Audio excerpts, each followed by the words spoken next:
मातृशक्ति, नारी शक्ति हमारे बीच में नए आए हैं, उनको नया लग रहा होगा कि ये मूल मालिक क्या चीज है। तो मैं आपको थोड़ा सा बताना चाहूंगा कि हमारे एरिया के अंदर आज की तारीख में जो पुलिस थाने हैं, वो पुलिस थाने पहले आए या देश का मालिक आदिवासी पहले आया? कौन आया मेरे भाइयों? तो आपका जवाब होगा देश के मालिक आदिवासी पहले आए और थाने वाले बाद में आए हैं, ये बात आप कहोगे। उसके बाद हमारे इलाके के अंदर कलेक्ट्री पहले आई है, हमारे देश के मालिक पहले आए। तो हमारे साथियों में से अधिकतम साथियों की यह आवाज आती है कि कलेक्ट्री तो बाद में आया, हमारे बाप दादा पहले रहे। तो मेरे भाइयों, इसी तरह से आज हमारे एरिया में वन विभाग है, वन विभाग पहले आया या हमारे बाप दादा पहले आए? तो उसमें भी एक बात सामने आती है, हमारे बाप दादा पहले आए हैं। अब बात आती है व्यापारीकरण की। तो व्यापार में जितनी भी चीजें हैं उनमें से छोटी सी चीज बताऊंगा मैं। ये जो चम्मच है ये पहले आया या हमारे बाप दादाओं का बना हुआ, यहाँ पे क्या बोलते हैं, साठवां पहले आया या चम्मच पहले आया? साठवां पहले आया, साठवें को देख करके चम्मच बना। परात पहले आई या कसौट पहले आई? तो हमारे बाप दादाओं के मुंह से हमने सुनते आए कि ये परात तो हमारे कसौट को देख करके बनाई है। तो मेरा आप सभी भाइयों से ये सवाल है कि ये जितने भी बाद में आए हुए लोग हैं, ये हरामखोर नालायक हमको बोलते हैं कि इन लोगों को अक्ल नहीं है, इन लोगों में ये है वो है। अरे भाइयों, समझने की कोशिश करो, ये लोग नालायक बन के आए थे, हरामखोर बन करके आए थे, और आज की तारीख में हमारे देश के मालिकों के साथ हरामखोरी कर रहे हैं, नालायकपन कर रहे हैं। और उस नालायकपन के जरिए देश के मालिकों के साथ में खिलवाड़ कर रहे हैं। उसमें सबसे बड़ी खिलवाड़ कर रहे हैं धर्मांतरण। धर्मांतरण कर रहे हैं मेरे भाइयों। हमारे आदिवासियों की जो पूजा पद्धति है, उस पूजा पद्धति को नष्ट भ्रष्ट करने का काम ईसाईकरण कर रहा है। हमारे आदिवासियों की मूल संस्कृति, मूल पूजा पद्धति को नष्ट भ्रष्ट करने का काम आरएसएस और ये वनवासी कल्याण परिषद और चंडी गैंग कर रहे हैं मेरे भाइयों। समझने का प्रयास कर रहे हैं चीजों को। और इसी तरह से कोई आसाराम बापू की भक्ति लेकर के आ रहा है, संत रामपाल की भक्ति लेकर के आ रहा है, कोई कौन सी भक्ति लेकर के आ रहा है। इन भक्तियों के माध्यम से देश के मालिकों की पूजा पद्धति है, उस पूजा पद्धति को नष्ट भ्रष्ट कर रहे हैं। और आदिवासी समुदाय आज अपनी पूजा पद्धति बचाने के लिए बात कर रहा है, तो बहुत सारों के पेट में मरोड़े पड़ने लग गए, गुड़गुड़ाने लग गए, अपने आप दस्त लगने लग गई। और वो बोल रहे हैं कि दक्षिणी राजस्थान में नक्सलवाद के बीज पनप रहे हैं। अबे हरामखोरों, नालायकों, ये क्यों नहीं कहते कि इस देश के मालिकों के पास जो जमीन है, उस जमीन को छीनने के लिए इन आदिवासियों की मूल संस्कृति, मूल परंपरा, मूल बोली, मूल पहनावा, उसको खत्म करने की जो हमने साजिश रची है, वो आदिवासी समुदाय समझ चुका है। ये क्यों नहीं बता रहे ये लोग? ये बात आज हम सबको समझने की जरूरत है।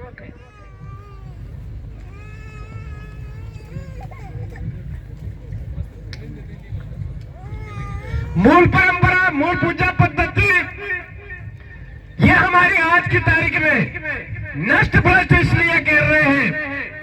आर्टिकल 342 में जो भारत का संविधान है, उस भारत के संविधान में आर्टिकल 342 के तहत हमारे इस एरिया के अंदर देश के मालिकों की पहचान करने के लिए लोकुर कमेटी बनाई है इन लोगों ने।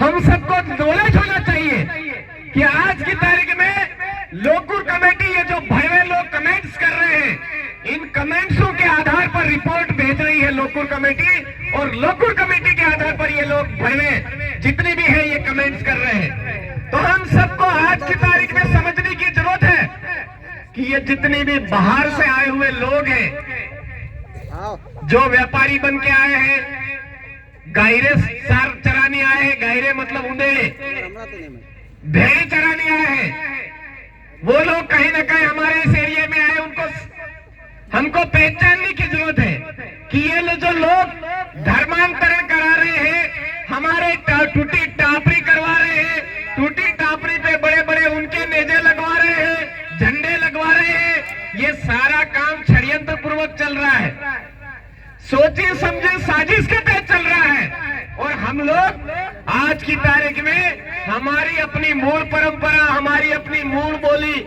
हमारी अपनी पहनावा भूल करके सब कुछ उनका मानने लग गए हैं, उनका मानने को मजबूर हो रहे हैं। नहीं मानो तो कह रहे हैं कांग्रेस और बीजेपी इस तरह से कर रही है।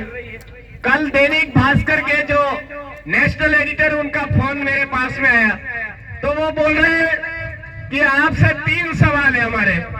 बोलिए क्या है? कि ये जो कैलाश मेघवाल के जो बयान आए हैं उसके बारे में आपका क्या कहना है? मैंने कहा आप कैलाश मेघवाल की तरफदारी करते हुए बोल रहे हो या वास्तविक स्थिति जानना चाहते हो? कि नहीं आप हमारी पत्रकारिता हमारा ये है और हम वास्तविक स्थिति जानना चाहते हैं। मैंने कहा वास्तविक स्थिति जान भी लोगे लेकिन लिखोगे नहीं, मुझे कंफर्म पता है। और आज के पेपर में उठा करके देखा तो वास्तव में कंप्लीट मेरा जो बात थी वो बिल्कुल ऐसी आई, मुझे पता चल गया उसके का। उस नेशनल एडिटर भाई से मैं कहना चाहूंगा कि मेरा जवाब था कि कैलाश मेघवाल को संवैधानिक नॉलेज नहीं है और संवैधानिक नॉलेज नहीं होने की वजह से वो अंधभक्त बन चुका है, आंखों पर पट्टी बांध चुका है और आंखें पर पट्टी बांध करके अपना पेट और गाल फुलाने के लिए अंधभक्ति में बोल रहा है कि दक्षिणी राजस्थान में नक्सलवाद पनप रहा है। संवैधानिक नॉलेज अगर उस हरामखोर को होता, उस नालायक को होता तो वो इस तरह के कमेंट नहीं करता। ये बात मैंने बोली कर।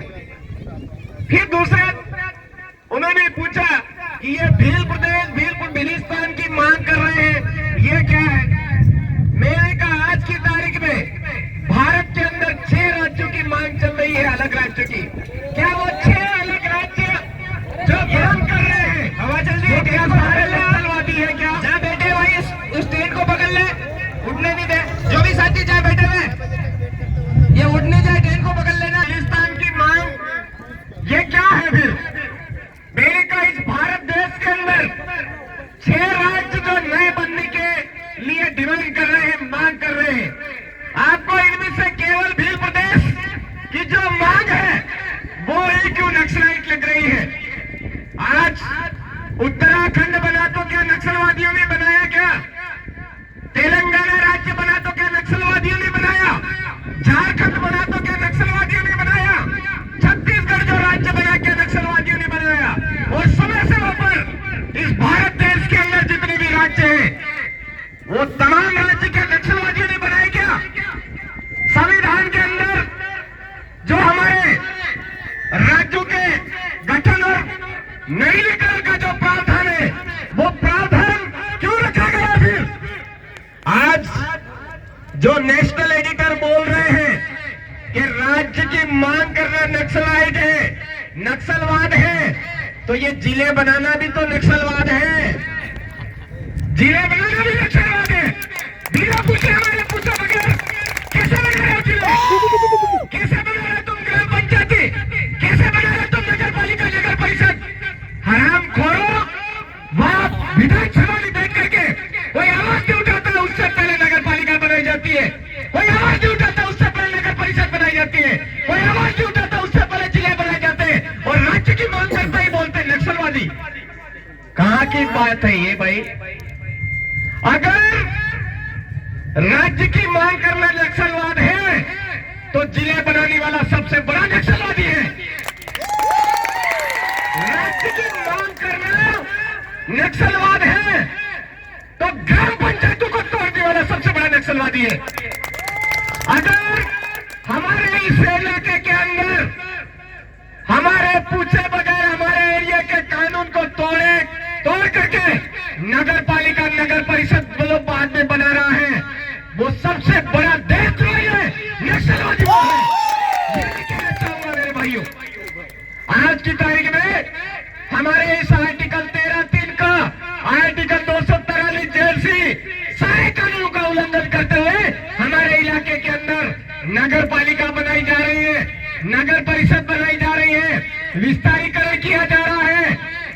वो कहीं पर भी उनको नक्सलवादी नजर नहीं आ रहे हैं, वो उनको कहीं पर भी वामपंथी वाली विचारधारा वाले नजर नहीं आ रहे हैं, वो कहीं पर भी माओवादी वाले नजर नहीं आ रहे हैं।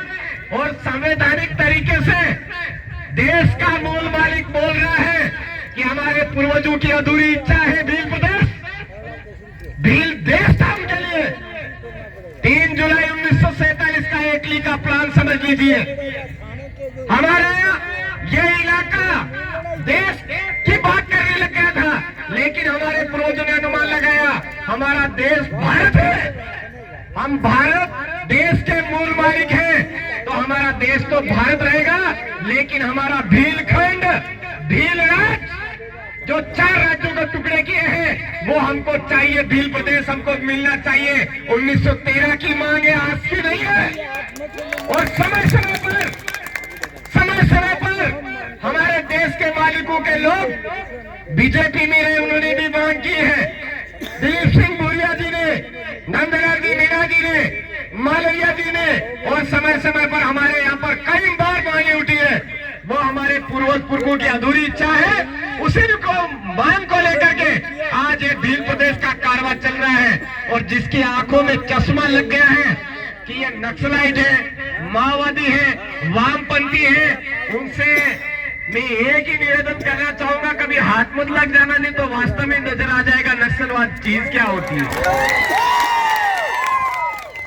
हरामखोर कहीं के पत्रकार महोदय मेरे से पूछ रहे थे कि आपकी सभाओं में पुलिस का आना मना है। मैंने कहा गलत बात है। हमारी जहां पर भी सभा होती है, जहां पर भी चिंतन शिविर होता है, वहां पर आज दिन तक हमने पुलिस को कभी मना नहीं किया है। लेकिन हमारे गांव की जो रूढ़ी परंपरा है, आर्टिकल 13(3) के तहत कार्यपालिका की शक्ति, न्यायपालिका की शक्ति जो हमारे यहाँ पर विदित है, हम निहित है आर्टिकल 13(3) के तहत हमारी ग्राम सभा में निहित है। उस पावर को छीनने का जो प्रयास करेगा उसको हम भगाने की बात तो ठीक है, खदेड़ेंगे, क्योंकि अंग्रेजों को खदेड़ा है हमने, राजे रजवाड़ों को खदेड़ा है, मुगलों को खदेड़ा है, और आजाद थे, आजाद रहे हैं, किसी के गुलाम नहीं बने हम। और आज की तारीख में पुलिस के माध्यम से हमारे लोगों के अंदर डर बिठाने का काम किया जाता है, ये हम बर्दाश्त नहीं करेंगे। हमारे यहाँ पर पुलिस आ रही है, तो जो भी व्यक्ति है पुलिस का उच्चाधिकारी है, वो हमारे मंच पर आकर के पहले हमारे लोगों को ये क्लियर बताए कि यहाँ पर जो पुलिस लगी है वो किस लिए लगी है, किस लिए लगी है। अगर आपकी नीयत साफ है तो आप आइए हमारे बीच में, जाजम पर बैठिए, खड़े मत रहिए। खड़े रहने के लिए आपके पास टांगने दिए तो बैठने के लिए आपको कुछ दिया है प्रकृति ने, आप आकर के जाजम पर बैठिए, स्वागत करते हैं। लेकिन ये हरामखोरी कर करके रिपोर्ट गलत मत भेजिए, गलत रिपोर्ट मत भेजिए। मुझे पता है यहाँ पर आज भी कई भी ऐसे अधिकारी आकर के बैठे हुए हैं, चोरी छुप के गलत रिपोर्टें बनाने में भी व्यस्त है, हरामखोर कहीं के, नालायक कहीं के, क्योंकि आज से हरामखोरी नहीं चलती आ रही है, 6000 सालों से चलती आ रही है मेरे भाइयों। 6000 सालों से आदिवासियों का, मालिकों का शोषण होता आया है, दबाते आए हैं। लेकिन आदिवासियों ने आज दिन तक किसी भी जाति समुदाय के प्रति बुरा नहीं सोचा है, किसी भी संप्रदाय के प्रति बुरा नहीं सोचा है, और उनको पाला है, पोसा है, बड़ा किया है। और समय आने पर उनके कहीं फटी है तो वो आकर के सुरक्षा लेने के लिए हमारे पास आए थे। आदिवासी समुदाय ने सुरक्षा भी उपलब्ध करवाई है उन लोगों को। ये बात भूल क्यों जाते हैं? आज जितनी भी मार्केट है, मार्केटों के अंदर आज की डेट में देश के मालिकों को दर दर की ठोकरें खाने के लिए मजबूर किया मेरे भाइयों। समझिए इस बात को। आज तहसील में जाते हैं, हमारे समुदाय का काम नहीं करते हैं और हरामखोर लोगों का पहले काम करते थे, हमको दिन भर बिठाते हैं। कलेक्ट्री में जाते हैं, वहां काम नहीं करते हैं। तहसील में जाते हैं, वहां नहीं काम नहीं करते हैं। थानों में जाते हैं, वहां काम नहीं करते हैं। कहीं पर भी जाते हैं, वन विभाग में जाते हैं, वहां भी हमारे समुदाय का काम नहीं करते हैं।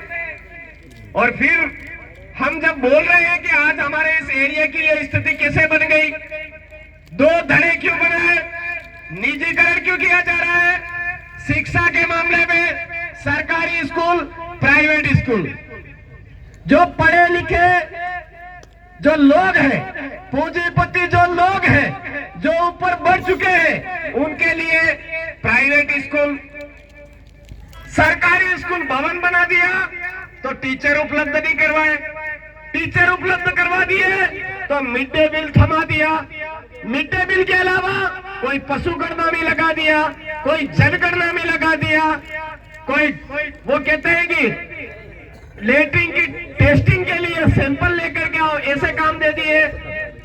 तो हमारा ये निवेदन है, हमारा सरकारों से ये बार बार मांग है कि हमारे इस एरिया के अंदर निजीकरण बंद किया जाए, एक जैसी शिक्षा व्यवस्था लागू की जाए। जो बच्चा सरकारी स्कूल में पढ़ता है उसके लिए भी वही किताब होनी चाहिए और प्राइवेट स्कूल में जो पढ़ता है उसके लिए भी वही किताब होनी चाहिए। और ये जो दो भाग बनाए हैं, मालिकों को डुबोने के लिए जो व्यवस्था बनाई है, उस व्यवस्था को समान करिए। जो भौतिक सुख सुविधाएं निजी विद्यालय के अंदर उपलब्ध करवाई जा रही है, वही की वही सरकारी विद्यालय के अंदर भी उपलब्ध करवाई जाए। ये आप चाहते हो कि भील प्रदेश की मांग नहीं उठनी चाहिए, ये काम करिए, हम भील प्रदेश की मांग करना बंद कर देंगे।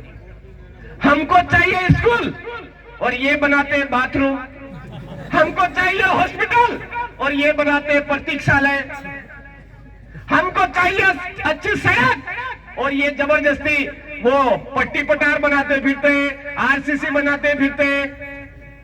अरे हमारे एरिया के अंदर आज की तारीख में एक ग्राम पंचायत के अंदर हैंडपंप के नाम पे इतना पैसा टकार गई है हरामखोर कोमल कांग्रेसी कि बड़े बड़े बांध बन जाते। मेरे भाइयों, इतने हरामखोरों ने हैंडपंप के नाम पे पैसे उठा लिए और ये बोलते हैं कि हम सही कर रहे हैं, भील प्रदेश की मांग करना गलत है।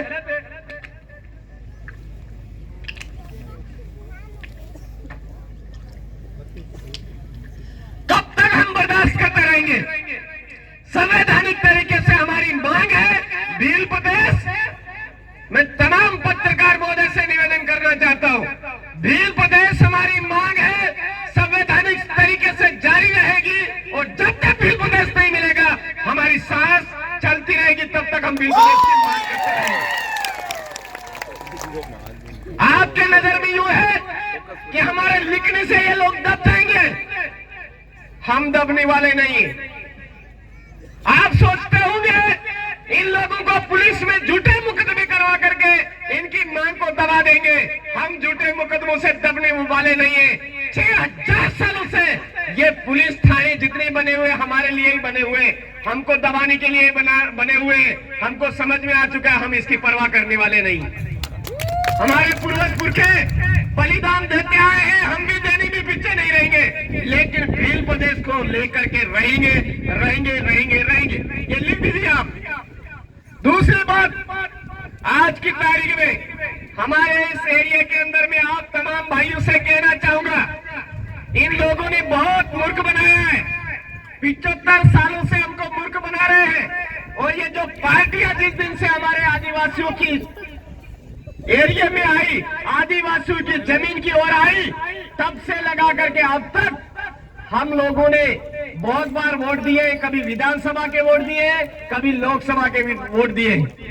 इस बार इस इलाके के अंदर एक ग्राम पंचायत के अंदर आरटीआई के तहत ये सवाल पूछिए कि देश आजाद हुआ, चुनाव जब से शुरू हुए तब से लेकर के अब तक हमारी ग्राम पंचायत के अंदर विधायक मत से कितना काम हुआ, हिसाब किताब पूछिए मेरे भाई।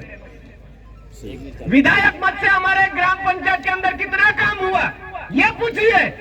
और संसद मत महोदय ने हमारे इस ग्राम पंचायत में कितना काम करवाया तो आपको पता चलेगा मेरे भाइयों।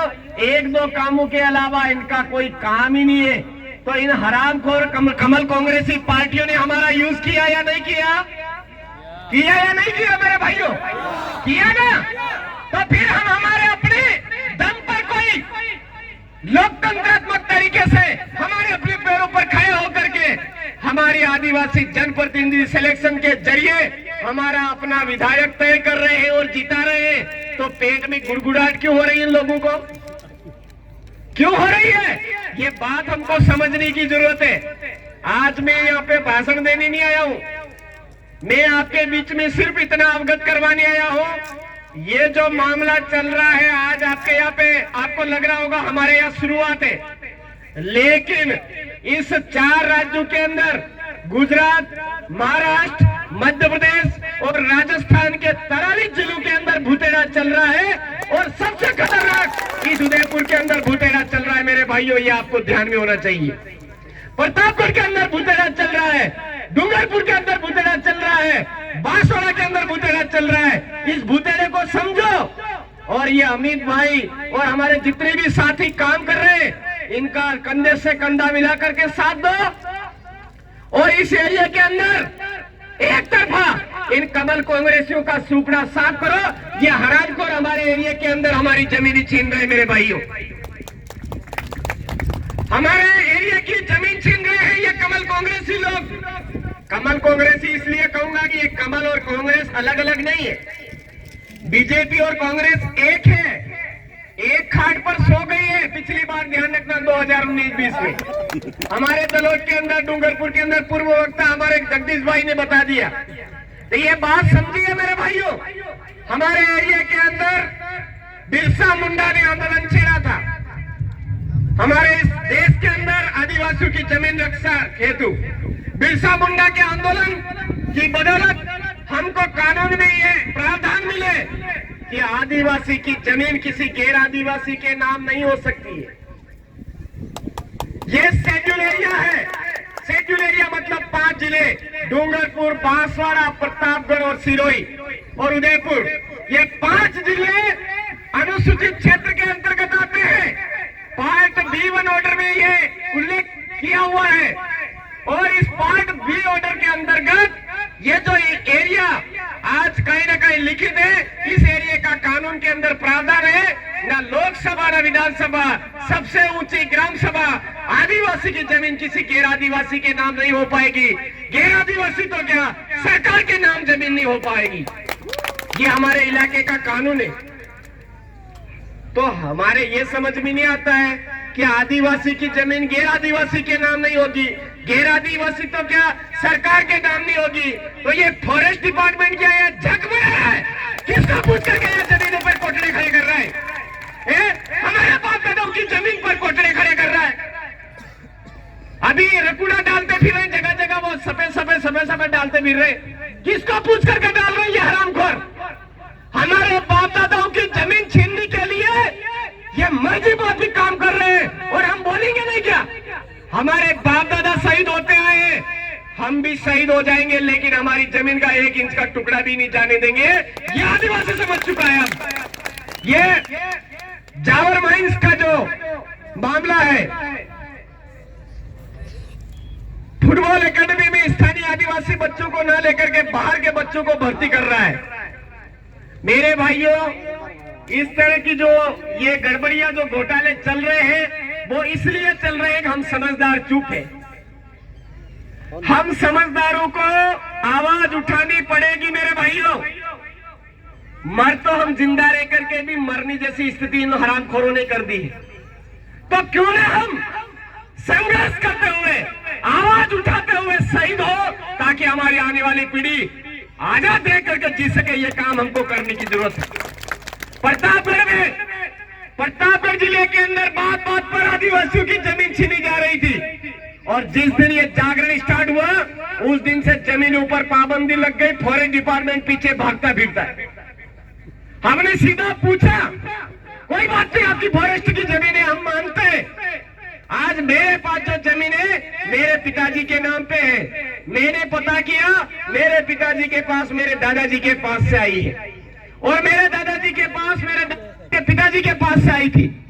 तो आपके पास आज जो कह रहे हो आपकी ये फॉरेस्ट डिपार्टमेंट की जमीन है, तो आप भी अपने बाप के बाप की नाम की जो खाता नकल है वो ले आइए और कोर्ट बनाइए। तो वो कह रहे हैं हमारे पास तो 2005 से ही वो सैटेलाइट के माध्यम से नक्शा बनाया। मैंने कहा तुम्हारे सैटेलाइट तो हरामखोरों आ जाए, हमारे बाप दादा तो जिस दिन ये सैटेलाइट नाम नहीं था उससे पहले रहते आए हैं, आप हमारी जमीन कैसे छीन रहे हो? तुम्हारे ये कलेक्ट्री के अंदर जितने भी कागजे रंग रखे हैं, इन कागजों में रंगाई करवाने का काम हमारे बाप दादाओं ने करवाया है। और आप लोग कहते हो कि ये जमीन हमारी है, ये जमीन सरकार की है, ये फलानी की है, ये ढीगड़े की है। अरे तुम्हारे कलेक्ट्री के अंदर जितने भी कागजे आपने रंग करके अवेयर के रखे हैं वो हमारे बाप दादाओं ने नोट करवाया है कि ये यहाँ होकर के कौन सा गांव है ये? चढ़ावदा यहाँ होकर के चढ़ावदा की सीमा यहाँ तक है। ये हमारे बाप दादाओं ने नोट करवाया, तब जाकर के आपके कागज में नोट किया। और आज आप वो कागज लेकर के हमको डरा रहे हो, हमारे खाली पड़ी जमीन को कह रहे हो कि ये सरकार की है। कौन सी सरकार? कमल कांग्रेसी सरकार या कौन सी सरकार? हमको बता तो सही। तुम्हारा तो स्थायी ठिकाना भी नहीं, बार बार बात बदलते हो। 5 साल कौन सी सरकार, 5 साल कौन सी सरकार, कभी कौन सा बात, कभी कौन सा बात।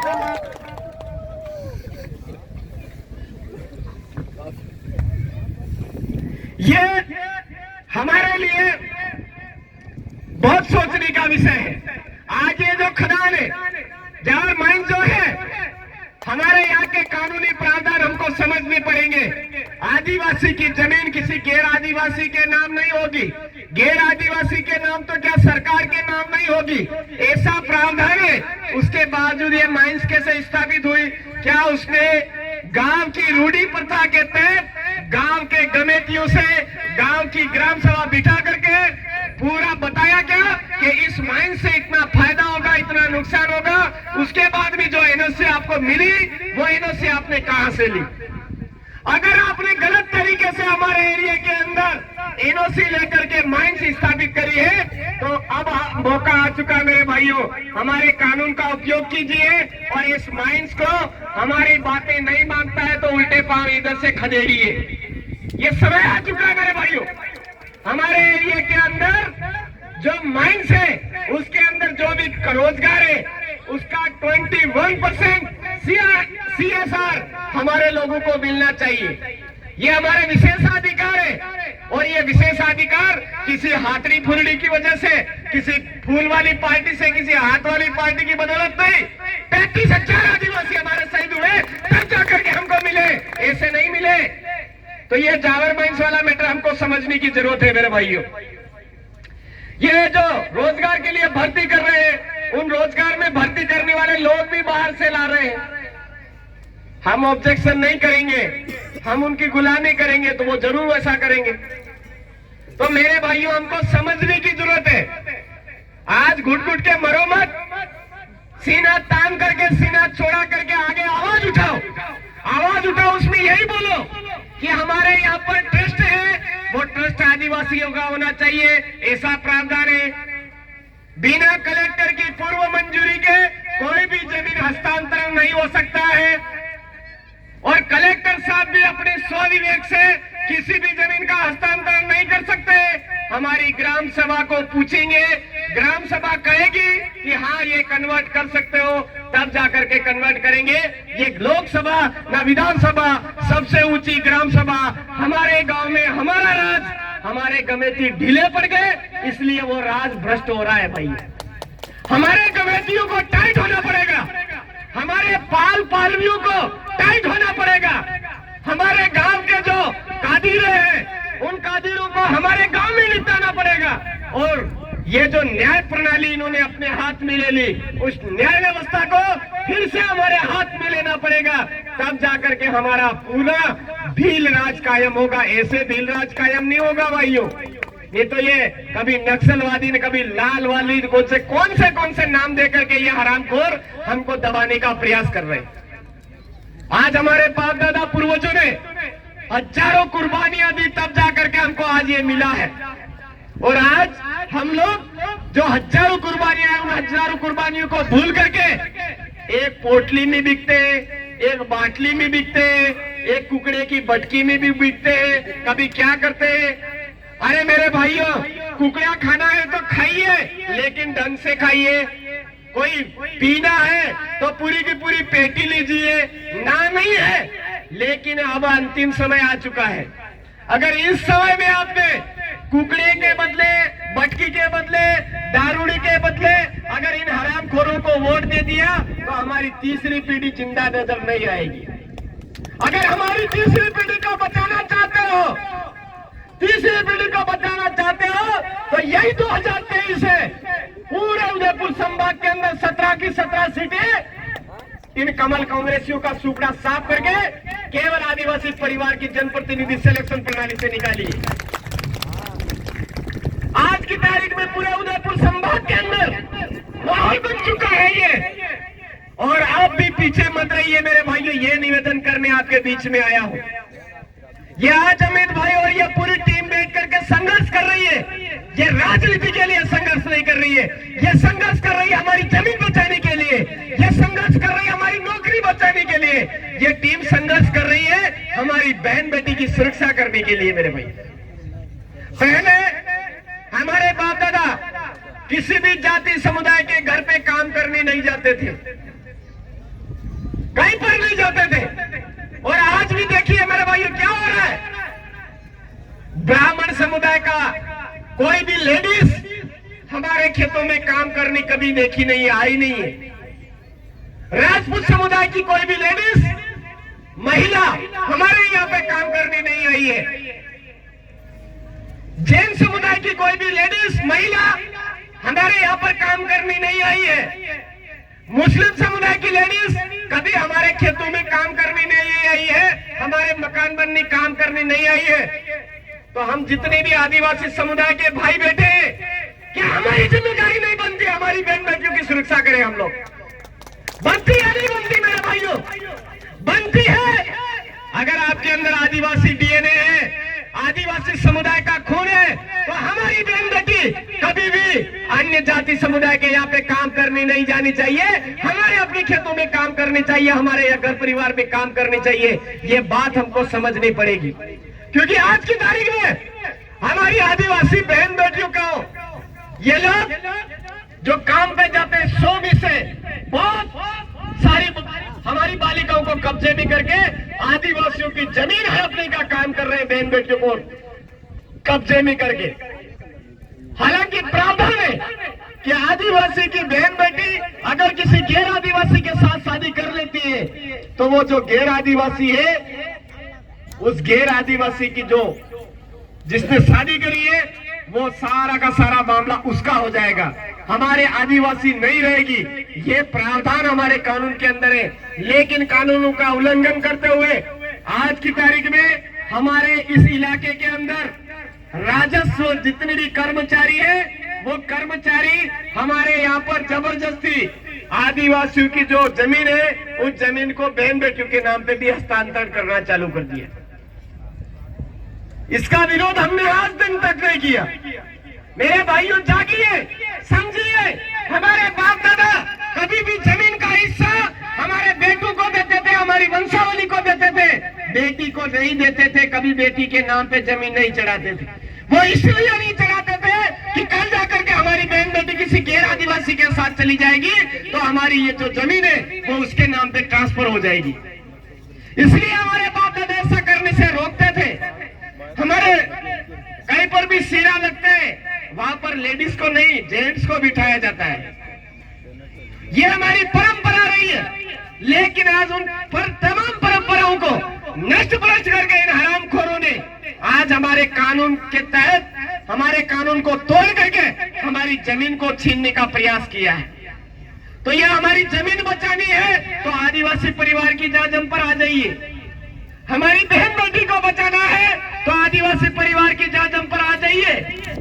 हमारी नौकरी बचानी है, हमारे यहाँ की जितनी भी सरकारी सेवाएं हैं वो सरकारी सेवाएं बचानी है तो हमारी जांच पर आ जाइए।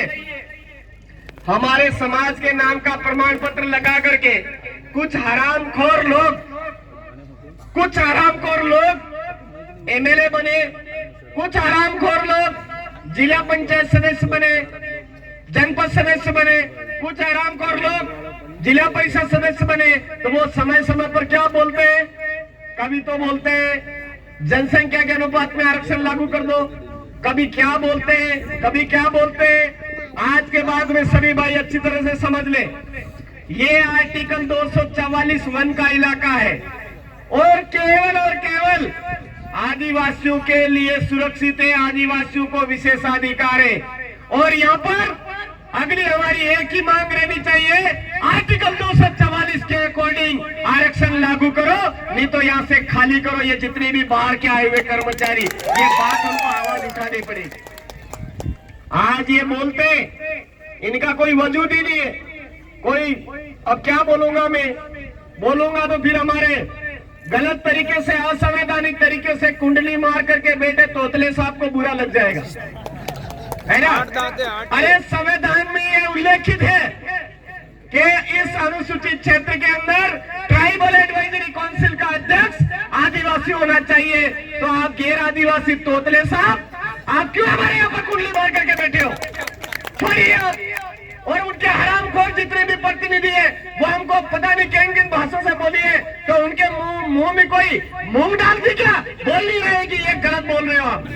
आदिवासी देश का मालिक है, राहुल गांधी बोल रहा है, तुम्हारा बाप बोल रहा है, तुमको समझ में नहीं आ रहा है क्या?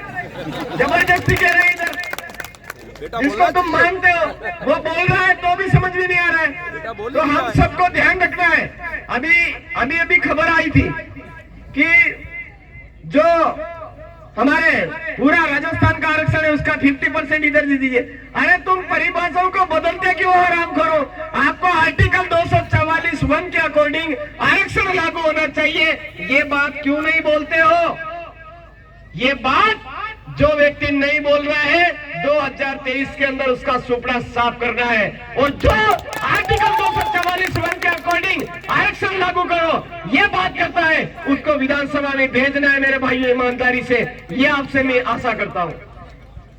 आज ये जो कार्यक्रम हुआ, ये कार्यक्रम सिर्फ कार्यक्रम नहीं है, ये हमारे बाप दादा पूर्वजों का जो बीज है, उस बीज की जो क्रांति का जो अधूरी इच्छाएं थी और अधूरी इच्छाओं को लेकर के खड़ा हुआ उलगुलान है।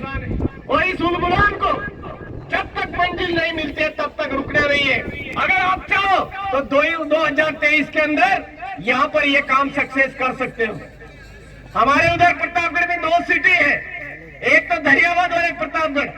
हमने पूरी तैयारी कर ली है उधर कि इस बार कमल कांग्रेसी दोनों एक भी हो जाए, एक गोदड़ी में भी सो जाए तो भी इनका सुपड़ा साफ कर देना है हमको। बांसवाड़ा के अंदर जो सिटी है वहां भी तैयारी हो चुकी है, डूंगरपुर के अंदर है, डूंगरपुर के अंदर भी तैयारी हो चुकी है।